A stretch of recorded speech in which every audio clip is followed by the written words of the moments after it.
you have mountains coming.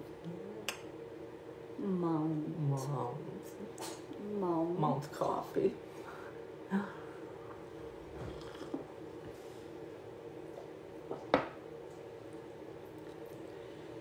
Good morning. Happy Tuesday, you guys. And welcome to the show. Wow, today's Q&A day. Wow. Today is another sergeant's sabbatical day. Well, now that you've brought up his name, you gotta show him what he's up to. Oh, you wish that you were here right now. You wish that was you. Maybe it is you. Maybe you're still snuggled up in your bed. I'm not sure. If you're on the East Coast, I hope not. It's time to get to your day. You want to accomplish things? It's late over there. It's late. It's 6:35 a.m. here. If you're watching this while you're still in bed, drop a comment with Hashtag cozy. Hashtag PJ party. Oh my gosh. So we had a lot of questions roll through. So we're going to get to it today. Today's the day where we answer the questions that you have submitted on the form and have fun. Oh wait, that's every day. Just some housekeeping. Yesterday we dropped the fact that most of you guys are in the TKC watching this right now, that the 8-week Raw Transformation Program registration is live for you guys at early bird prices. So jump in there. If you have questions about it, if you've been struggling with your weight, with your body, with how you think it looks, how it actually looks, how it feels, how it performs, if you just want to get better with regards to your body, with regards to, like how you're living, there we go. Then improveyousolutions.com/raw. Thank you, Lauren. What? And there we go. Now I know how you feel when I interrupt you. Now I know how you feel. Sorry. It's okay. I was just adding to what you were saying. So yeah, if it's been a long time for you, if you've done this is the perfect place for you, but it's so easy to be why is this going to work for me? Anyways, we'll talk about that more on the TKC live that we do. Just wanted to drop that here, and we are going to get to your guys' questions.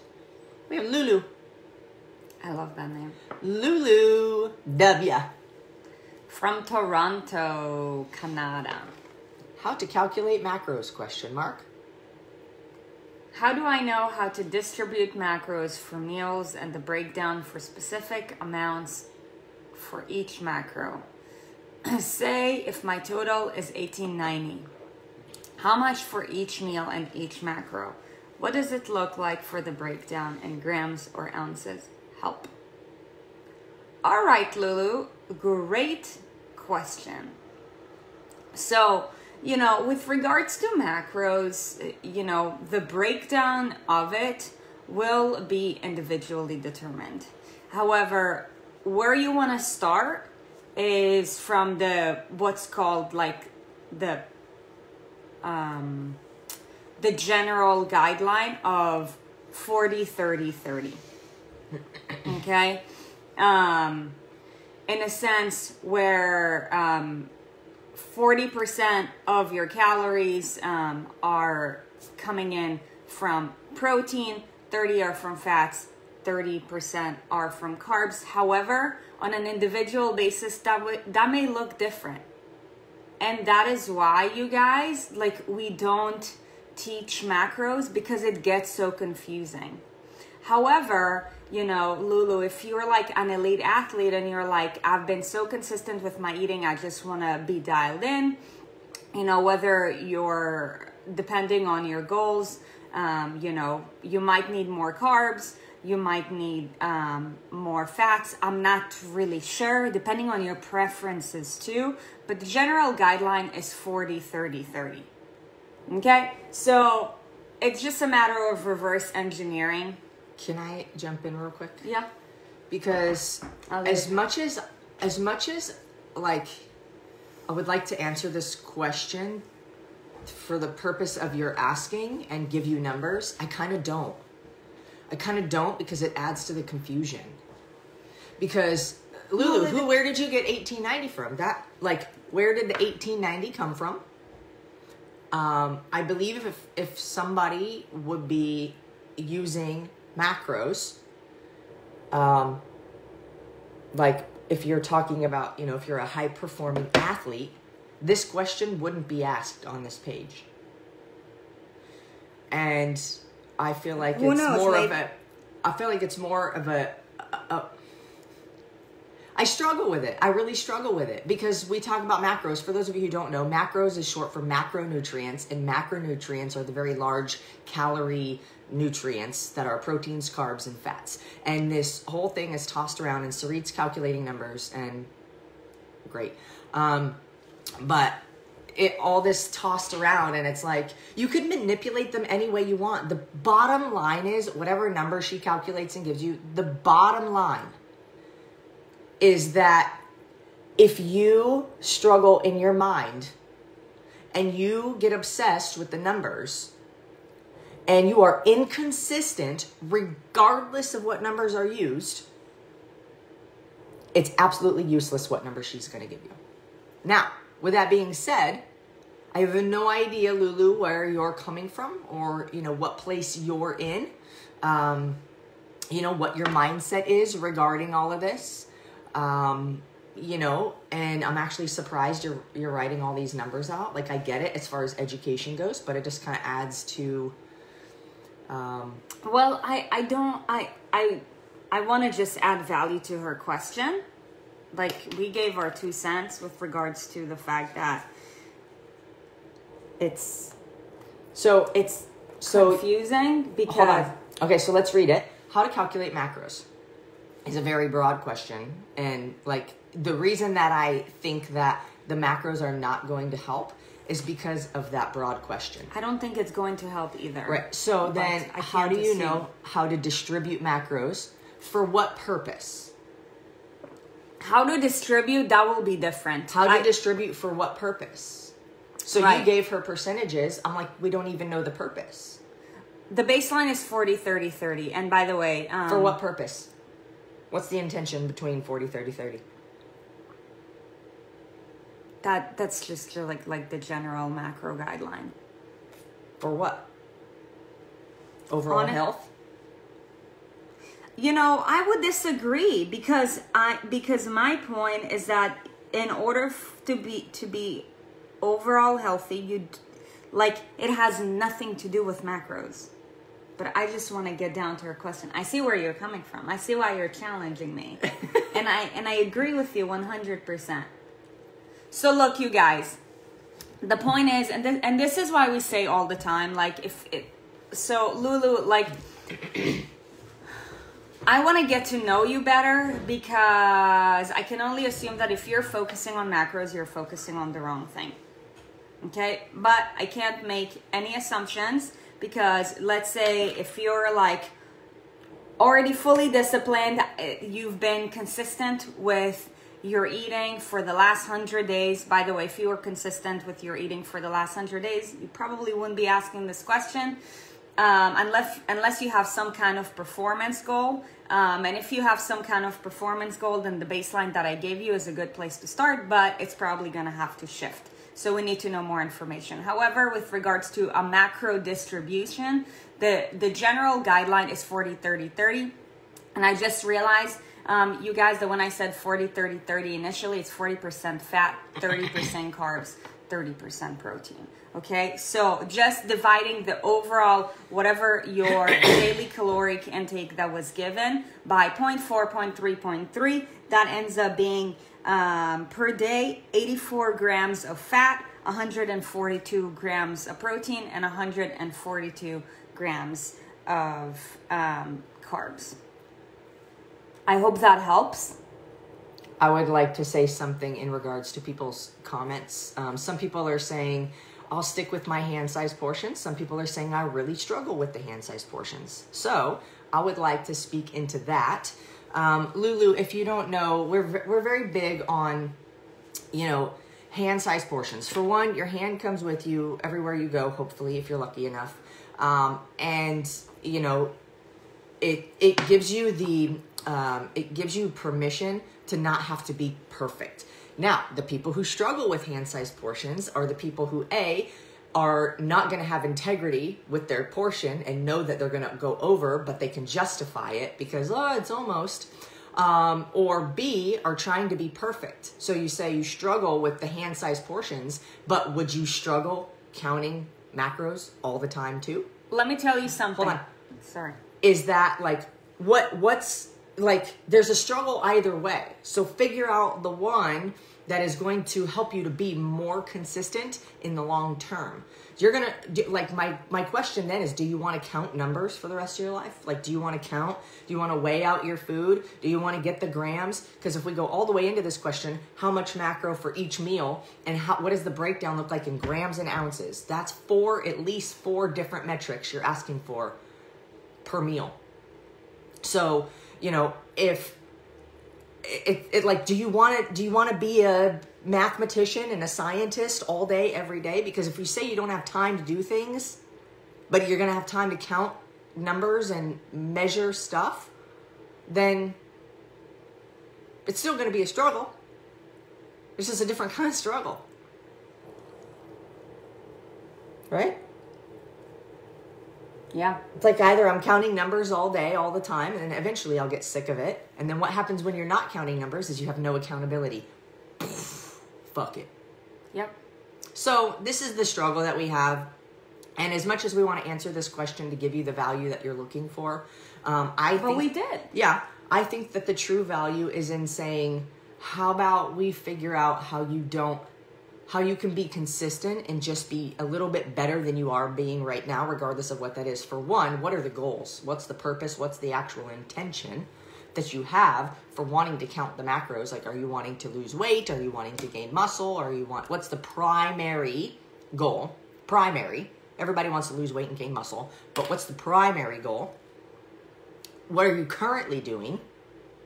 What have you tried already? How long has this been a goal for you? And all of these questions come into play to help formulate then the next step we would have you take. So, Lulu, I'm not sure if you're watching this, but if you are, I would say if you can shoot us an email to tell us a little bit more about yourself, if you really want more help, and if anything that we said was interesting to you in all of that, send an email to admin@erinandsarit.com and we'll see how we can help you out more. But we would need to have a little bit more information, I would think. Even just for the macros thing. Okay. I want to add more to that. Okay, great. So, here is the issue with macros in society. The people who should be tracking their macros are elite athletes in competition. They need to be dialed in because any single tiny thing that they do matters, because their bodies are machines. And like, their performance is on the line. Like, their livelihood depends on their performance. Therefore, literally any bite that they put in their body matters. Now, of course, from a longevity standpoint and from a badassery standpoint, the choices that you make, any single choice matters. However, our problem, you know, with regards to macros in general in our program is that when you focus on the wrong thing, you end up getting the wrong result. We talked about it in an inner circle call last night. If your goal is to lose weight and you're focusing on macros, the chances of you actually like achieving sustainability is very slim to none.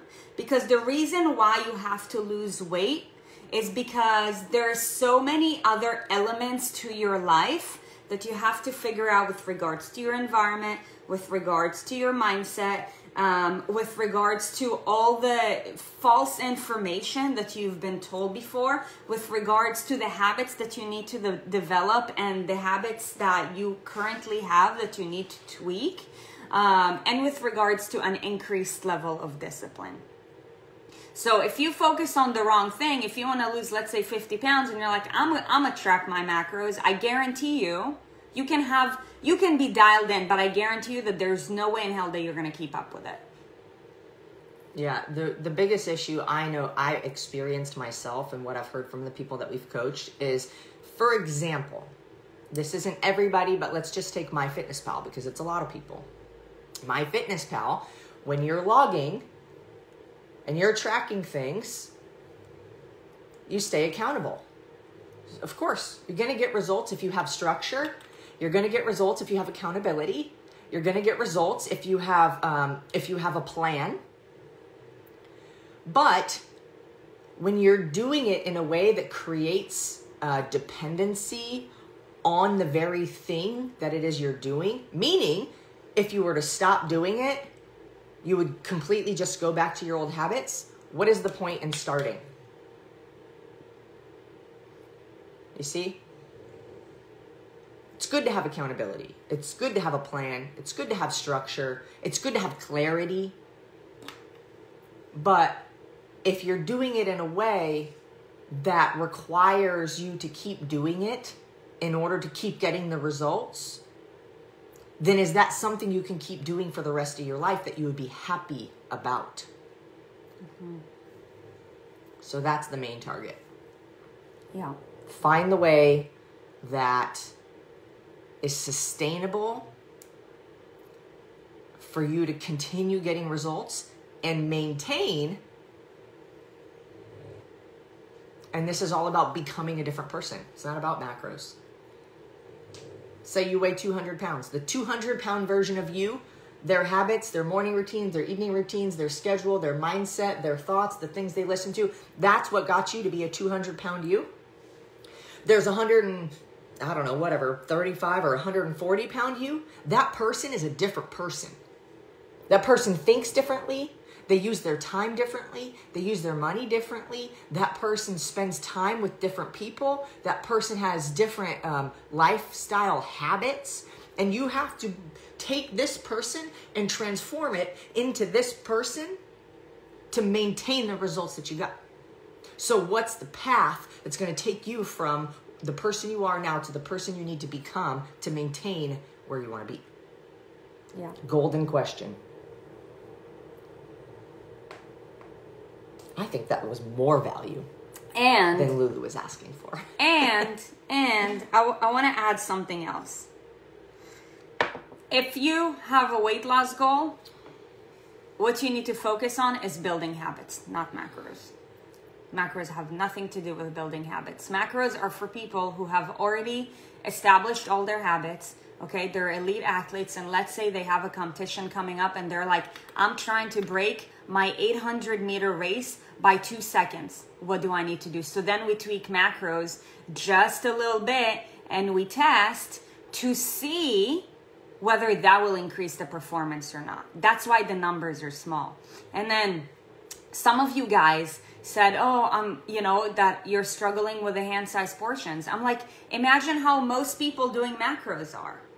It's like if you're struggling with, if you're using the hand size portions, we go up to unit number 7.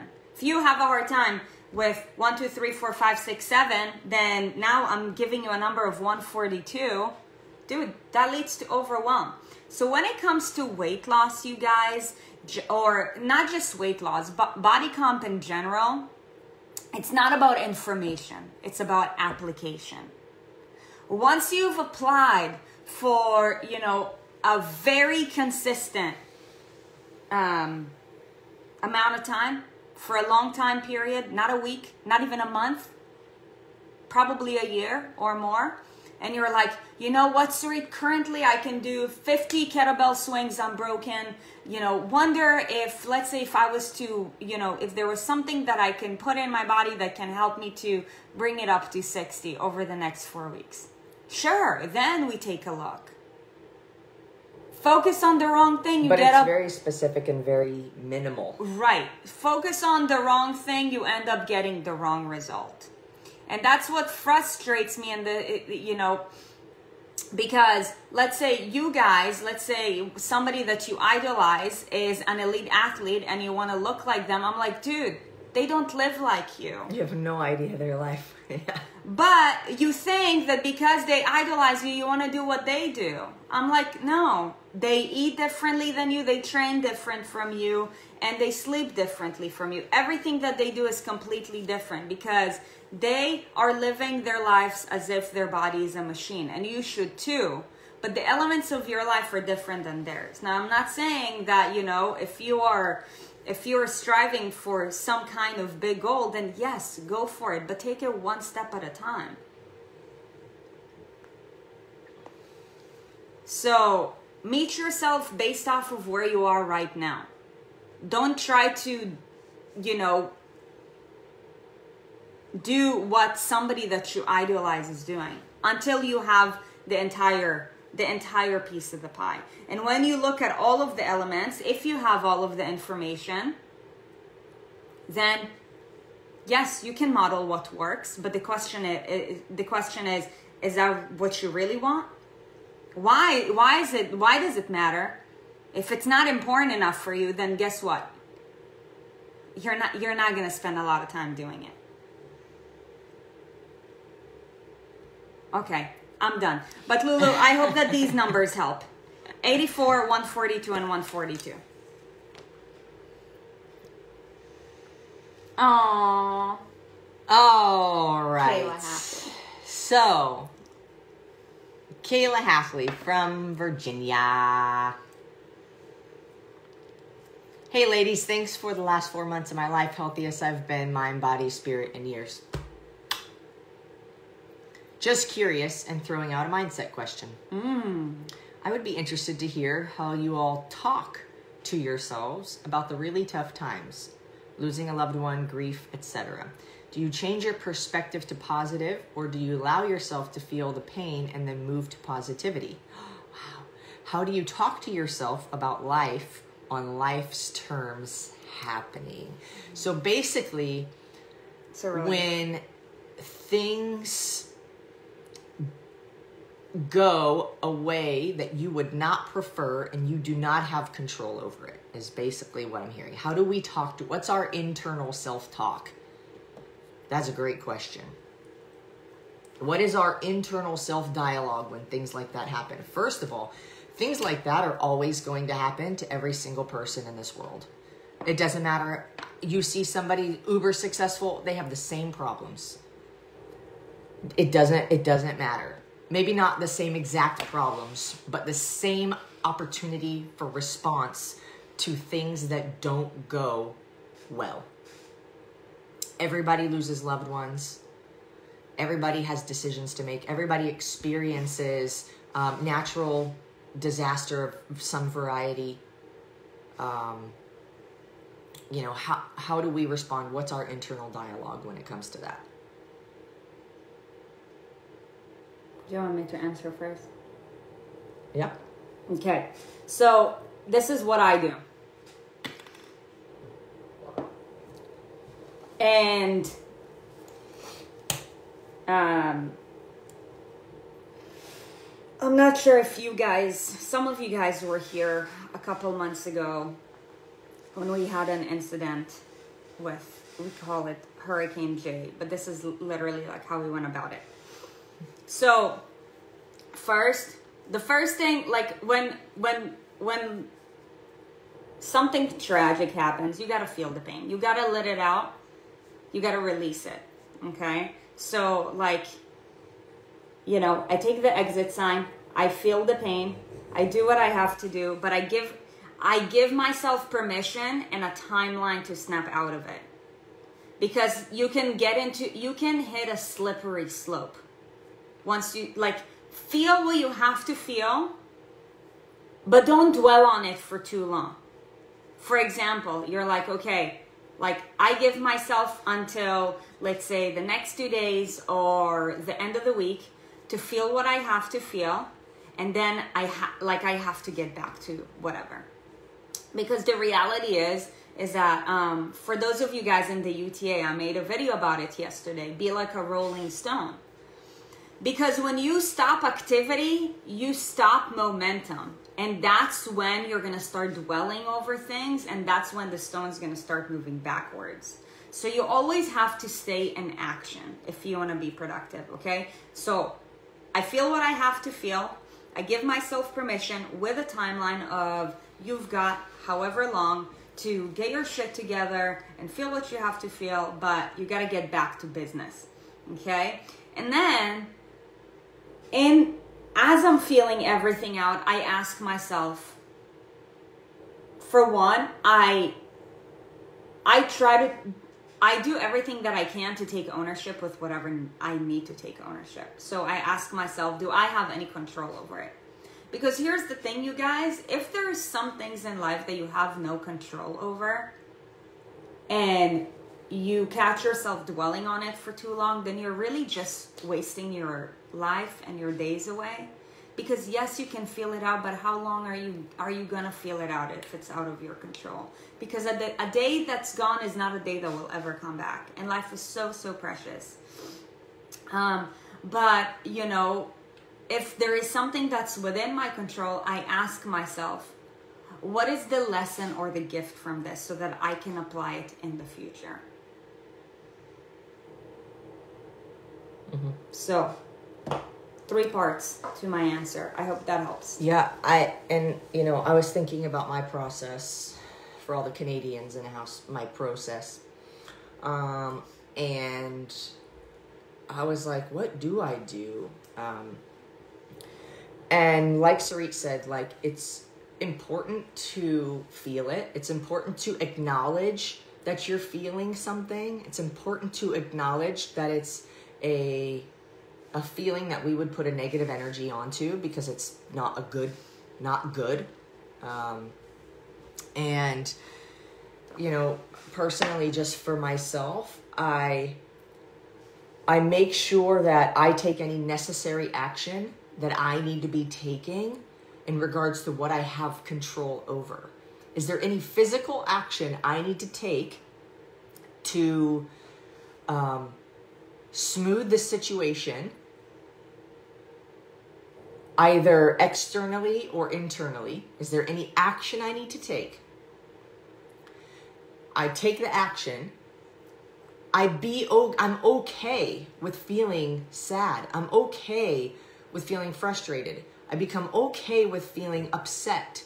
And I recognize that that's the feeling I'm having. And then I analyze myself. Why am I having this feeling? I think self-analysis is an incredible superpower. And to ask yourself why. And like Sarit said too, like, what is the gift in it? Everything, if you tell yourself, whether it's true or not, I don't care. I tell myself it's true. Everything happens on purpose. And if you're coming in with that perspective, then there is a reason that this is happening. And you've heard, when one door closes, another one opens. If you tell these things, these are the things I tell to myself. So if you're asking how do you all talk to yourself? These are the things I tell myself. When one door closes, another one opens. And then I start looking for my open door. Where's my door? Like, where am I supposed to go because of this? Why is this happening for my benefit? This is the internal dialogue. And then you have to understand you have emotion and you have logic. And they're 2 very important components, but they are they're motivated by completely different things. So logic is emotionless. It is just the facts and the details, right? Emotion is all the feelings. Like, what am I feeling? Like Sarit said, do I have control of this? If you don't have control over it, then logically you have to tell yourself, there is literally nothing I can do to either like bring somebody back from the dead, heaven forbid. There's nothing I can do to reverse the hurricane that just took down my house. There's nothing that I can do. Like, there's nothing I could have done to stop what was going to happen. And when you accept that logic, you allow yourself to be able to move forward. Like, okay, well, shit, like no matter how hard I would have tried anyways, the same result was going to happen. So, you know, in that instance, like, what am I going to do about it? But like, am I going to cry about it? Okay, maybe for a little bit, but acknowledge I'm doing that. And then also ask myself, what do I have control over and how can I move forward? How can this life, though we have responsibilities and, you know, maybe other people that we are responsible for, this life is about you. If you're not living your best life, you cannot help anybody else to live a life that's worth living. If you're a mom and you're miserable, why? Let's fix it. Because you are not going to push into your children a good mindset because you don't have one. You're not going to push into your children good health habits because you don't have them. So, you know, if like this life is about you living your best, what do you need to do to make that happen? And it might sound selfish, but again, going back to, if I'm not my best me, how can I expect me to help anybody else be a better version of themselves? It's impossible because you don't have it. If I don't know how to fix a car, how can I help somebody else learn how to fix their car? I would not trust myself to help somebody fix their car because I don't know shit. We use the car reference a lot. We need to take some YouTube tutorials on how to change tires and oil. That's not difficult. We can figure that out. But that's not the point. It's how can I... it's all about living your best life. And this just goes back to saying, what do I have control over and what do I need to do in this unfortunate circumstance to make my life better? What's the action I can take that I actually have control over?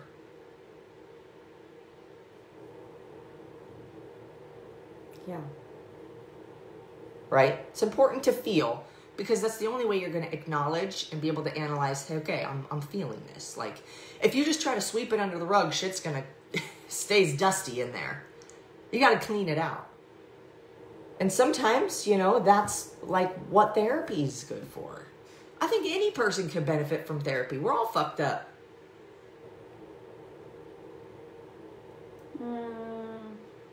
I think any person can benefit. I want to flip the script. Therapy is somebody asking you questions you never thought to ask yourself so you can think deeper. And that's what we do in our programs. People are like, oh my God, this is like therapy. I'm like, yeah, we're just asking you questions you never thought to ask yourself. Now you have to think. But here, I'll tell you the difference between what we do in therapy. I kind of want to see what is the definition of that. Therapy dwells on the past. Ah. We focus on the future. And that's why therapy is often, it depends on the questions that are being asked. Are the questions being asked causing you to dwell in your past, or are the questions being asked causing you to move forward? Depends on the therapist, I would guess at that point, right? Sure. So, be mindful of your choosing in therapy is the real bottom line. Of your choosing in anything. Of your choosing in anything. Okay, shall we go to the next question, Kayla? I hope that was helpful for you. Yes. Okay, where are we at here? Okay. Ivy asked about my tattoos because some people have significant meaning. I would prefer to not make this about me because this doesn't give any benefit to anybody. But I think I just want to get to know you better. Okay. All right. We'll make this one quick. Okay. Ivy from Colorado. I love hearing about people's tattoos because most have significant meaning of when they got them and or why they got what they did. Erin and Sarit too, if Sarit has tats. Do you have any tats? I have no tattoos. I can draw one on your forehead real quick. A W. It's actually gonna be a transformer tattoo that goes from L to a W. Oh. Okay, so I have a lot of tattoos, if you haven't recognized. And I'm not done. Someday there will be more. Because there's a lot of blank space up in this arm. But this whole arm, I don't know if you can see. This is a bear, and he's holding a log above his head. I'm strong. This is a donkey, because donkeys are really hardworking. This is, actually, hold off on that one. Where's my peacock? This is a peacock. Can't really see him very well, especially because I'm going fast. But this is a peacock, feisty as shit. So this whole arm, oh, and this I got just because literally it was a tattoo shop in Old Town Jerusalem where they all look at me crazy because I have tattoos. So I figured what a better place to get a tattoo than in the place where they think you're crazy for having tattoos. I literally got asked if I just got out of jail. Yeah, you should. She did. That's a hamsa. That's a hamsa. Yeah. So this whole arm represents like strength, hard work, and fierceness. 3 different animals, and I'm going to add to it, but there's 3 different animals that are extremely different from one another, but all very strong in their own way. This one is very much like seasonally themed, and I'm from Portland, Oregon, so this is actually the city skyline right here. This is an umbrella because it rains on everything. There's rain and snow mixed in here, and then City of Roses. And then there's this bare tree to represent like fall into winter, fall into, I don't know what I was thinking. Anyways, then this woman here, where is she? This woman, I call her Mother Nature because she's just chilling in all this shrubbery, all the clouds here and the flowers and all that stuff. The little leaves here. So there's that. I have a leg tattoo. We're going to go over all these. You want to grab the camera? Oh, my mom's here, everybody. Let's give her a shout out. She loves all my tattoos. I know. Okay, so... She touches your skin like... So, and one day she goes, I dream I will wake up and you will have no tattoos. Okay, so this is interesting. There's some stars on my feet. Okay, great. I don't really know what reason I got those for because I thought it would be cool to have a foot tattoo when I was like 22. So there is a woman right here, and her hand is right here, and she's holding a mirror. And this is her looking in the mirror. And in this version, it's this beautiful woman, and this version, she's like kind of beat up in the cheeks. She's got a beard, like a straight up beard. Maybe that's why I have one. I totally manifested it. And so the version of her that she's looking at herself is not as pretty as the real version that she actually is. And that is because, for one, I have felt this dynamic. And for 2, there are so many people in the world, and most of the women that we help feel this dynamic. I'm not as pretty as I actually am. Something's wrong with me. Something's gross about me. I gotta fix this and this and that and all the other things. That's the main piece of this, with the lightning coming down and then just flowers and stuff to make it look pretty. And then you have one more. I have one here that says, oh shit, I forgot about that one. Embrace the fight. And people are like, oh my God, that must have hurt. It's right on your shin. And I'm like, yeah, have you seen the other leg? You have one more. And I have these guys right shit, here. I forgot about those. Great, cool. And then I have one on my back here. I don't really know if you can. Oh, it's right here. It's Oregon. That's Oregon. And it has my brother's first initials. I have 2 brothers. There's an S and an A for Scott and Adam. And that is the story of my... Yeah. Oh, and Snow Love. Oh, yeah. And this one, too. Everybody knows. Snow Love. I was a snowboard coach for 3 years. I feel out of breath. Wow. Whew. Anyways, I hope that was valuable for you guys. That's like 75,000 in tattoos. Maybe. Probably. But there's a fun story, actually, that goes with this entire arm and how I paid for it. We'll save that for another day. When you want something bad enough, you find a way to get it, right? I did not sell my body. I'm just going to put that out there. Not to, like, hate on anybody who did. I just want... Did you see my mom's comment? I can finally understand all your gallery. Oh my gosh. All right. So, anyways, yes. How do you say that name? We're on to the next question. Samaya. I like it. I wonder what that is. I think so. From Cypress, Texas. Okay. I think that'll be the last one for today. Yeah. How can I build up to complete push-ups? I have my physical fitness test for the police department coming up, and I have only been able to do modified push-ups. We were talking about the police department, and just literally 2 nights ago. Do you remember? Yep, I do, because I saw a motorcycle cop. I think we need to create a program for them so we can help them out. I saw a motorcycle cop, and I asked myself the question, what are the fitness requirements to be a police officer? Because to me, I said, good thing that dude has a gun, because if I ran away, you would not catch me. There's no way. You have to run me over with your motorcycle. So anyways, the question then came up, and then we were like, we want to create a program for the police department, and anyways. Okay, let's answer the question. So... All right, so to answer your question, to get better at anything in life, repetition is the name of the game. Why? Because consistency yields to result.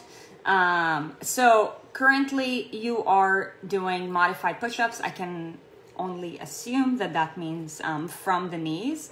So it varies with each department. So the first thing that I would recommend for everybody whenever doing push-ups, I don't care if you're doing it on a wall, on the bench, on the ground, make sure that you please have your chest hit the floor every single time. No bro push-ups, that shit don't matter. I don't care if you can do 100 of them, that's half a rep anyways. You're not breaking down the muscle when it needs to go through a full range of motion, okay? So that's one.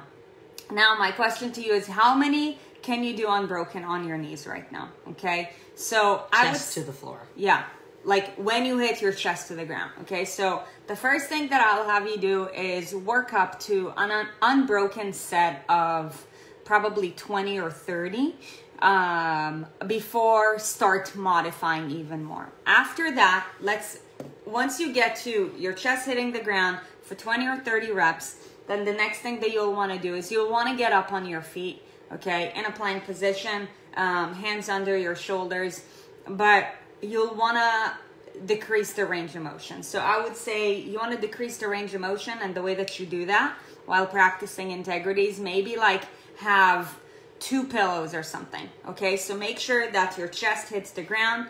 Go for as many reps as you can. The reality is, Samaya, I want to help you more, but there's so much information that I don't have. I don't know how many push-ups you can do now.